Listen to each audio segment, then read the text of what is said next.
Di video ini gue akan jelasin ya ke teman-teman tesis kenapa menurut gue Bitcoin atau crypto market itu masih early ya, masih pantas buat diinvestasikan sekarang. So as of right now, I've made an extra $200. El Salvador became the first country in the world on Tuesday to make Bitcoin legal tender.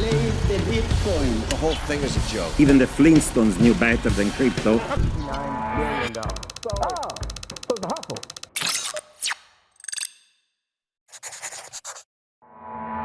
Bayangin lu punya $1.000 atau 15 juta di tahun 2015. Jadi pada saat itu lu memutuskan daripada lu beli iPhone atau daripada lu beli gadget apapun, mendingan lu langsung investasi ke satu coin atau satu inovasi baru namanya itu Bitcoin. Jadi lu memutuskan buat investasi 15 juta ke Bitcoin di tahun 2015 alias 10 tahun yang lalu. Sekarang duit lu kalau lu invest 15 juta 10 tahun yang lalu udah jadi 5 miliar rupiah. Kalau lu hitung itu kali 100 lebih. Nggak ada aset kelas yang berhasil ngalahin Bitcoin. Jadi Bitcoin atau cryptocurrency itu dinobatkan ya menurut gue pribadi sebagai aset kelas terbaik selama 1 dekade belakang. Dan di video ini ya gue pengen jelasin ke teman-teman gimana cara mulai berinvestasi di cryptocurrency atau Bitcoin. Again di video ini gue nggak dibayar sama siapapun. Jadi gue nggak dibayar sama pencipta Bitcoin buat promosiin atau gimana cara beli Bitcoin. Gue nggak dibayar sama exchange crypto. Gue nggak dibayar sama siapapun. Ya di sini gue pengen sharing ya ke teman-teman semua edukasi gimana caranya teman-teman ini bisa mulai berinvestasi kripto dan bagaimana ya cara belinya, berapa alokasi portfolio yang teman-teman harus bagiin ya dan sebagainya. Ya ini semua gue breakdown dalam video ini. Jadi pastiin kalian nonton sampai habis. Jadi langsung aja kita mulai. Jadi cara investasi kripto untuk pemula ya. Jadi seperti yang gue bilang ya, kalau lu beli $1.000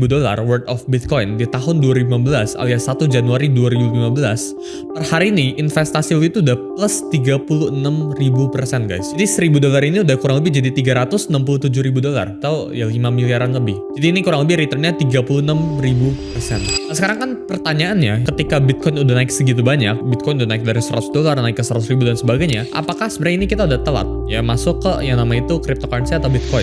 Apakah sebenarnya sekarang itu kita udah bukan waktunya, udah bukan zamannya? Karena Bitcoin per video ini di shoot itu sekarang ya ini jadi aset kelas terbesar nomor 8 guys di dunia. Lu bisa cek. Jadi nomor 1 itu gold, terus ada misal Nvidia, Apple dan sebagainya. Bitcoin itu nomor 8. Silver itu di bawah atau setara yang kurang lebih sama Bitcoin. Mungkin per video ini ditayang atau 1 tahun setelah video ini tayang, mungkin Bitcoin ini udah surpass ya mungkin bisa top 6 atau top 7. Tapi pertanyaannya apakah kita sudah telat berinvestasi di kripto? Ya jawabannya menurut gua enggak. Kenapa? Karena menurut gua di setiap generasi itu kita punya gebrakan atau aset kelas yang hot banget buat make us to be rich banget ya di setiap generasi. Jadi misal kita bicara di tahun 1800-an, 1800-an, itu ada yang namanya gold rush. Ya, jadi gold rush itu kondisi di mana pada saat itu orang itu baru ketemu cave ini isinya gold semua. Terus orang pada ada yang mining gold dan sebagainya. Intinya semua orang atau banyak orang yang jadi kaya, guys, ya di saat gold rush ini. Tapi apakah kalau sekarang lo berinvestasi di emas, gue bilang berinvestasi ya, bukan lo trading ya, bukan lo trading di MetaTrader dan sebagainya. Apa kalau bisa kayak orang dulu yang mining di gold rush tahun 1800-an, lo masuk ke cave, orang dulu masuk ke cave ya, masuk ke goa terus saya congkelin emas satu-satu dan sebagainya, apa lo bisa sekaya dia? Jawabannya enggak. Itu momentum. Kita bicarain di tahun 1800-an gold rush itu momentum ya buat beberapa orang. Ada yang kaya dari jualan sekopnya, ada yang kaya dari jualan mining emasnya dan sebagainya. Intinya tuh itu momentum. Kalau kita cek juga saham tahun 1900-an itu juga baru aja tercipta guys. Kalau kalian berinvestasi barengan sama Warren Buffett ya, terus lu belajarnya barengan sama Warren Buffett dan sebagainya, sama masa era-era Wall Street awal itu mungkin sekarang ya lu bisa jadi ya sekaya Warren Buffett dan sebagainya. Tapi apakah sekarang kalau lu berinvestasi saham upside target lu tuh bisa kayak Warren Buffett punya 5 juta % return? Belum tentu jawabannya. Kenapa? Karena marketnya tuh udah mature. Yang teman-teman perlu perhatiin ya, di saat marketnya udah mature, di saat semua orang ini udah beradaptasi dengan marketnya, di saat regulator ini udah masuk dan sebagai semuanya dia udah very regulated, ini waktu yang tidak tepat guys buat masuk. Itu aset kelasnya udah mature, ya itu udah safe banget. Bukan jadi batu loncatan buat lu jadi tanda kutip kaya ya. Yang ketiga yaitu internet guys. Jadi gue udah bilang ya dari tadi ya, setiap generasi itu punya gebrakannya masing-masing. Yang pertama itu gold rush ya tahun 1800-an. Saham itu juga gebrakan. Baik banget orang kaya baru pada saat tahun 1900-an. Ya kita bisa cari sebenarnya orangnya. Terus internet guys. Gimana caranya kalau dulu lu borong domain-domain yang keren-keren namanya atau yang important namanya, itu lu jadi kaya. Kalau dulu lu ngerti Google Ads, YouTube Ads dan sebagainya, lu ngerti cara manfaatin social media, lu ngerti cara bangun something di internet ya di saat dunia internetnya masih baru, lu jadi kaya. Tapi apakah sekarang lu masih bisa jadi kaya lewat internet? Jawabannya cuma nggak akan bisa sekaya orang dulu, nggak akan punya momentum sebanyak mereka dulu. Jadi yang kalian perlu pahamin, kayak yang gue bilang, ini udah 3 contoh nih ya. Tiap generasi itu punya gebrakannya masing-masing. Dan menurut gue, Gen Z itu punya gebrakannya, yaitu crypto atau AI, yaitu sekarang. Jadi kalau lu nggak bisa kaya dari gold rush, ya, gue tanya ke lu yang nonton di rumah sekarang, apakah lu bisa kaya dari investasi emas? Belum tentu. Tapi apakah emas ini menjaga nilai lu? Iya. Saham. Apakah lu bisa kaya dari saham? Ya mungkin ada beberapa orang ya yang kaya dari saham. Tapi apakah lu bisa kayak Warren Buffett dulu ngasilin jutaan persen returnnya? Belum tentu jawabannya. Terus internet. Apakah lu bisa kaya sekarang dari trading domain dan sebagainya? Belum tentu. Apakah lu bisa kaya dari Google Ads dan sebagainya? Mungkin aja bisa, tapi lebih susah guys. Tapi kalau lu mulai dulu, misal lu internet bubble di tahun 2000-an lu udah mulai duluan, lu punya first mover advantage, probabilitas lu buat lebih kaya itu lebih tinggi daripada sekarang. Sekarang tuh udah overregulated, semuanya udah diadaptasi sama semua orang. Sedangkan kita bicarain crypto itu masih banyak banget orang yang skeptis guys. Dan waktu-waktu ini itu waktu-waktu dimana menurut gue ini bakalan jadi one of the best boom buat cryptocurrency sama buat AI. Institusi sama pemerintah itu baru aja adoptasi crypto ya di tahun 2024/2025 ini di saat eranya Trump. Kita bicarain 2024 awal, ETF-nya buat Bitcoin itu baru aja disetujuin ya. ETF itu Exchange Traded Fund. Maksudnya kayak gimana? Jadi sekarang institusi atau old money tanda kutip ya itu bisa masuk ke cryptocurrency. Jadi mereka tuh nggak perlu cairin, nggak perlu masukin duit mereka lewat OTC market, ya nggak perlu daftar exchange dan sebagainya. Mereka cukup beli lewat BlackRock. So, mereka cukup beli lewat FinEx dan sebagainya. Jadi yang kalian perlu pahamin ya, menurut gua mulai sekarang ya ini adopsi institusi sama pemerintahan ini bakal mulai masuk. Ya, kita bicarain dulu ya. Misal saham itu kan udah diadopsi sama pemerintah. Di saat saham udah diadopsi sama pemerintah, let's say S&P 500 dan sebagainya, alias opportunity upside target ke atasnya tuh udah nggak sebesar itu. S&P itu buat orang-orang kayak let's say Gen Z itu nggak semenarik itu lagi guys. Kenapa? Karena S&P tuh udah ngasilin 10-15%. Sekarang mungkin pertanyaan kalian semua yang teman-teman yang ada di rumah ya, kenapa menurut gue Bitcoin ini masih belum fully mature marketnya? Karena return tahunan CAGR-nya itu masih tinggi banget. Jadi Bitcoin CAGR year on year itu 30-40% guys. Menurut gue Bitcoin alias ya kita bicarain crypto market itu bakal mulai mature di saat Bitcoin ini punya return mirip-mirip dengan S&P ya. Jadi kalau S&P ini ngasilin return 10%, ya Bitcoin ini mungkin 10-15%. Ya menurut gue itu di situ baru udah mature Bitcoin. Tapi menurut gue sekarang apakah Bitcoin sudah mature? Menurut gue masih jauh dari kata mature. Dan sekarang ini menurut gue waktunya buat gebrakan alias institusi sama pemerintah basically legalnya itu udah clear. Jadi menurut gue revolusi industri 5-10 tahun ke depan itu bakalan jauh lebih berharga daripada 20, 50 atau 100 tahun ke depan. Karena kita bakalan go digital. Ini salah satu hedge fund. Jadi hedge fund itu fund yang mengelola banyak duit. Namanya itu Ray Dalio, ya Bridgewater Associates. Ray Dalio ini awalnya minta kalian buat allocate 1% aja ke Bitcoin atau ke gold. Tapi sekarang ya hedge fund terbesar di dunia itu udah mulai adopsi Bitcoin. Ya jadi Ray Dalio investors should allocate 15% to gold and Bitcoin. Ini menurut gue salah satu bullish catalyst juga ya. Jadi kalau lu bicarain apakah kita sekarang sudah telat, menurut gue ini belum telat. Tapi kalau kita bicarain mungkin ya, kalau lu invest dalam 4 tahun ke depan, mungkin itu bisa aja udah telat. Jadi menurut gue jawabannya, jadi buat ngesimpulin ini semua, berinvestasi di cryptocurrency atau di Bitcoin per hari ini itu masih belum telat. Upside target kita tuh masih jauh. Dan menurut gue pribadi ya, Bitcoin ini akan hit $1 juta per 1 Bitcoin dalam 5-10 tahun ke depan. Sekarang pertanyaannya kan, apakah cryptocurrency itu bisa make life changing money? Life changing money di sini gue bilang ya, kita bilang statusnya itu HNWI aja ya. HNWI itu kan $1 juta. Gue pribadi ya, kalau lu cek di news, berita dan sebagainya itu mungkin udah rame. Gue bukan pengen nge-brag atau gue cuma pengen menunjukin kalau cryptocurrency itu bisa make life changing money loh. Gue berhasil buktinya achieve $1 juta pertama lewat cryptocurrency. Jadi jawabannya, apakah cryptocurrency itu bisa menghasilkan life changing money? Bisa, tapi nggak instan guys, nggak cepet. Sekarang pertanyaan, apakah Bitcoin bisa menghasilkan life changing money? Belum tentu ya. Jadi kita harus masuk ke general overview marketnya, itu crypto marketnya. Kayak yang gue bilang ya, dalam general overview crypto market itu ada beberapa tipe coin guys. Jadi nggak cuma Bitcoin. Tadi kan gue sebut crypto sama Bitcoin. Jadi crypto itu ada beberapa coin. Gue pribadi klasifikasinya itu sebagai 3 guys ya. Jadi ada 3 tipe altcoins. Yang pertama itu Bitcoin, yang kedua itu altcoins, tapi yang ketiga itu stablecoin. Jadi Bitcoin, yaitu Bitcoin guys, yaitu yang diciptain sama Satoshi tahun 2008. Altcoins itu singkatan dari yang namanya itu alternative coin. Ya jadi koin selain Bitcoin itu namanya altcoins. Ya jadi kita bicarain, kalau pernah dengar Ethereum, Solana, ada TRX, misal Trump, Hyperliquid dan sebagainya, itu token yang sifatnya itu alternatif coin. Jadi altcoin kita sebutnya. Sedangkan ada satu juga yaitu stablecoin. Ya stablecoin itu kayak apa? Itu coin yang di-pack sama real world currency. Ya maksudnya kayak gimana? Jadi kayak misal US dollar. US dollar tuh ada coin kriptonya guys. Namanya itu USDT, belakangnya ada T ya. USDC. Ini punya keluarga Trump, mereka baru aja bikin ya. USD1, Terusnya misal bentar lagi ada juga USDH dan sebagainya. Mereka itu value-nya itu nggak naik nggak turun. Jadi stablecoin itu menjaga nilai mereka sama ya guys ya dengan dolar, yaitu $1 ya. Jadi 1 USDT sama dengan 1 USD. Ya kita bisa bilang kayak gitu kurang lebih ya. Jadi mereka ini ngejaga treasury mereka kurang lebih kayak gitu. Nah, Bitcoin itu punya average drawdown kurang lebih 30% guys ya. Jadi kalau lu berinvestasi di Bitcoin, lu harus siap menerima portfolio drawdown sebesar 30%. Jadi kalau misal lu punya duit 100 juta, ya lu punya potensi penurunan ya, maksimum portfolio itu by 30%. Ya ini kalau lagi bull market. Bitcoin itu bisa turun 30%. Ya dari all time high atau dari previous topnya. Lu punya 100 juta, ini bisa turun jadi 70 juta. Jadi menurut gua salah satu hal yang orang-orang itu harus mulai persiapkan ya di saat mereka itu masih baru mulai masuk ke kripto itu mental guys ya. Karena di kripto itu nggak kayak saham ya. Kalau kita bicarain saham itu ada yang namanya itu ARB ya, atau ARA, auto reject bawah, atau ARA ya, auto reject atas. Tapi kripto itu free market guys, kripto itu bebas. Mau koin ini tiba-tiba turun 50% sehari pun bisa. Ya, intinya kayak gitu. Jadi menurut gua pahami dulu resikonya ya, dan persiapkan mental kalian ya. Pahamin kalau rewardnya itu tinggi, tapi resikonya juga tinggi guys. Buat kalian jatuh balik ke nol tuh resikonya juga tinggi. Nah tapi sebelum kita masuk ya ke gimana caranya kalian bisa mulai investasi kripto, kalian harus sadar ya, kalian harus pahamin resiko berinvestasi di altcoins atau bahkan ke Bitcoin. Jadi ini ada chart ya yang kalian bisa lihat, ini top 20 crypto market cap. Total valuasi kripto itu kan ada valuasi ya kan. Kayak misal Bitcoin tuh total valuasi ada berapa, Ethereum total valuasi koinnya ada berapa. Jadi cara hitung total valuasi gimana? Ya misal kita bicarain harga Bitcoin sekarang itu 1 miliar. Harga koinnya dikaliin sama jumlah supply koinnya, itu valuasi. Sama lah kayak lu hitung saham ya, total jumlah lotnya atau total jumlah lembarnya dikaliin sama jumlah atau harga dari sahamnya pada saat itu. Ya sama kayak misal cryptocurrency. Kalau kita cek guys, ini yang kalian bisa lihat ya, ini ada hijau ada yang merah. Jadi yang merah itu selalu berubah guys. Ya kita bicarain marketnya kenapa belum mature ya.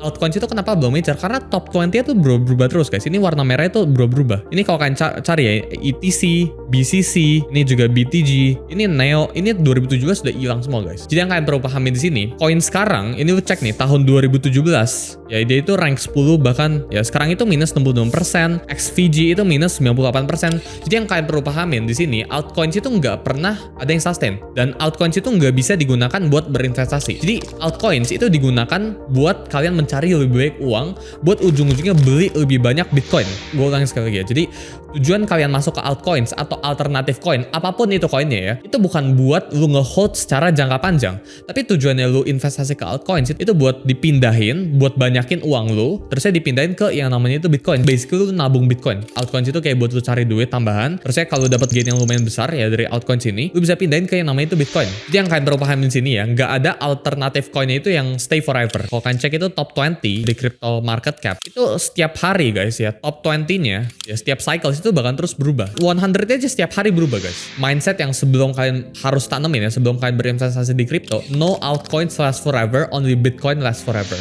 Nah di sini gue pengen share ke teman-teman ya, gimana caranya lu bisa mulai berinvestasi di kripto tanpa resiko yang gila-gilaan ya. Karena lu bisa cek di luar sana, ini gue bukan pengen nge-fearmonger. Again, setiap industri itu pasti ada korbannya. Tapi kalau kalian cek kripto itu lumayan besar guys korbannya. Kayak contohnya apa? Ada orang yang salah ya strategi berinvestasi, mereka nggak ngerti. Misal lu masuk dari 2024 awal, ya mungkin sekarang per detik ini, per sekarang ya, bisa aja lu rugi. Kenapa? Karena majority altcoins dari 2024 itu turun 90% guys. Karena lu nggak ngerti cara alokasiin portfolio lu kayak gimana. Baik banget orang-orang yang rugi dari 2021 dan sebagainya ya dari cryptocurrency. Tapi apakah salah kriptonya? Enggak guys, jawabannya. Ini emang industrinya masih belum mature. Again yang gue bilang ya, di saat industri udah mature, lu nggak bisa cari life changing money. Ya jadi menurut gue market itu zero sum guys ya. Di saat ada satu orang yang untung, harus ada orang sebaliknya yang rugi juga. Ya ini berlaku ke semua market ya. Ketika kita trading, menurut gue di saat kalian pengen untung, itu di pihak balik itu harus ada yang rugi guys. Kecuali ada fresh fiat in yang masuk. Ya, jadi misal lu berinvestasi ini, lu invest di Bitcoin itu total valuasi market cap itu 100 contohnya. Gimana caranya Bitcoinnya bisa naik? Ya dari 100 ini kan harus ada fresh fiat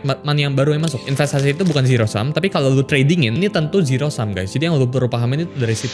Jadi gimana strategi buat kita mulai berinvestasi di crypto market? Gue bakalan sharing ke kalian yang namanya itu barbell portfolio strategy. Basically ini kayak barbell. Lu nggak boleh ngambil mid risk ya, lu harus ngambil yang low risk sama yang high risk. Jadi lu harus kayak yang chart yang sebelah sini. Ya low risk itu safe, alias no payoff. Terusnya high risk itu unsafe tapi big payoff. Lu harus mainnya kayak gitu, lu harus percaya purely kayak gitu. Jadi lu harus avoid tengah-tengahnya. Lu nggak boleh mainnya itu medium risk. Maksudnya kayak gimana?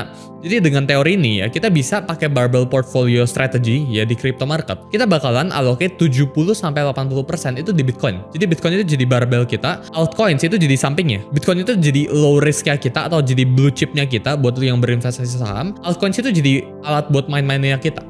Gitu ya, karena altcoins itu bisa naik turunnya 10-20% sehari. Bitcoin itu punya tameng ya. Jadi Bitcoin itu tujuannya itu buat menjaga nilai drawdown dari portfolio teman-teman. Jadi menurut gue salah satu hal yang wise yaitu kita pakai yang namanya itu barbell portfolio strategy ya. Kita bakal pecah 70-80% ke Bitcoin, sisanya baru ke altcoins. Dengan begini, gue pribadi percaya ya ini drawdown alias penurunan jumlah portfolio teman-teman ini bakalan berkurang ya dengan alokasi kayak gini.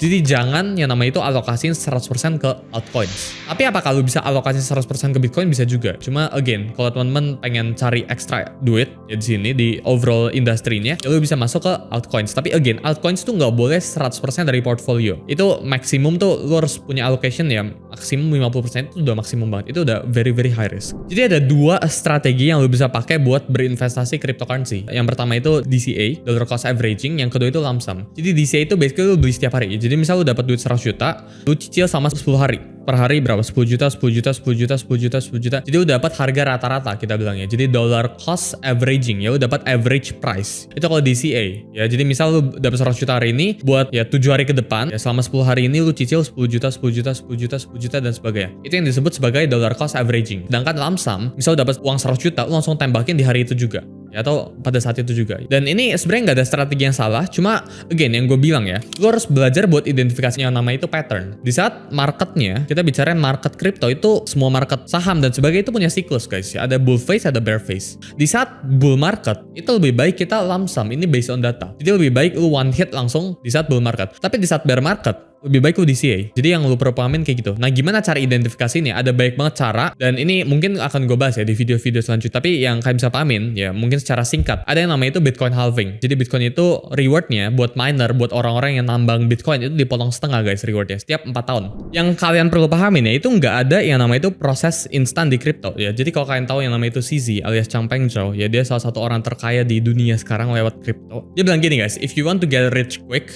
don't touch crypto guys. Don't touch and blame crypto ya.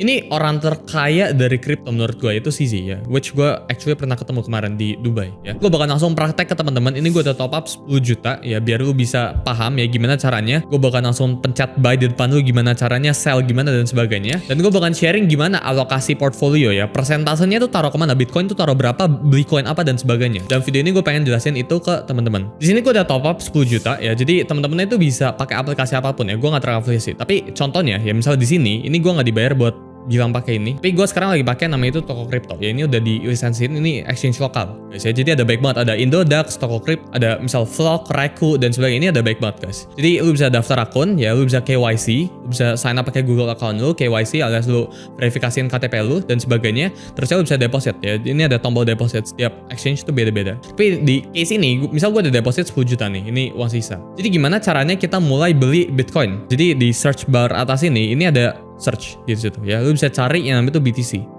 ya. Nah, ini BTC, ini ada BTC IDR, BTC USDC, BTC USDT, BTC DAI dan sebagainya. Kita pilih yang IDR guys ya. Jadi lu bisa either pilih yang IDR atau lu pilih yang USDT ya, BTC/USDT atau BTC/IDR. Gue pribadi saranin kalau lu pakai exchange lokal lu langsung beli yang IDR aja gitu ya. Jadi misal BTC IDR ya.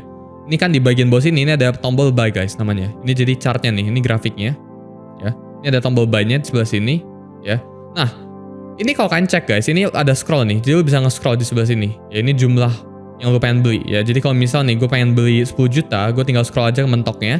Ini gue dapat 0,00535 Bitcoin ya. Ini yang di sini nih di bagian amount-nya. Terus di sini kan ada limit order kalau kalian cari. Ini limit ordernya bisa lu ubah ke market order atau stop limit. Biasanya kalau gue pribadi gue langsung ubah ke market order ya. Jadi bisa langsung ke execute order ya. Jadi lu tinggal ubah ke market order sebelah sini ya. Gue slide sini yang paling mentok ya. Jadi gue bakalan beli Bitcoin ya 10 juta 100.000 lebih tepatnya. Ini 0,00535 Bitcoin ya per satu keping. Ya, gue dapetnya kurang dari satu keping. Jadi kita tuh bisa beli Bitcoin kurang dari satu keping guys ya. Kita tinggal pencet yang itu buy di sebelah sini succeed ya. Terus saya di bagian walletnya, ini kita udah beli guys. Jadi lu tinggal klik walletnya, nah ini Bitcoinnya ya. Lu pengen lihat PNL-nya, lu tinggal ngeklik aja Bitcoinnya ya. Ini lu ignore yang bagian today's PNL ini agak error ya. Tadi gua habis withdraw sebagian ya biar bulat. Tapi intinya kayak gitu guys, cara beli Bitcoin tuh kayak gitu. Nah sekarang cara jualnya kayak gimana? Kita balik lagi ke bagian markets. Ya ini misal ini jumlah crypto token ya guys. Ini di favorite-nya ada, di IDR ada dan sebagainya. Kita ubah. Dan sini kita cari lagi BTC IDR. Kita pencet tombol sell guys di sebelah sini.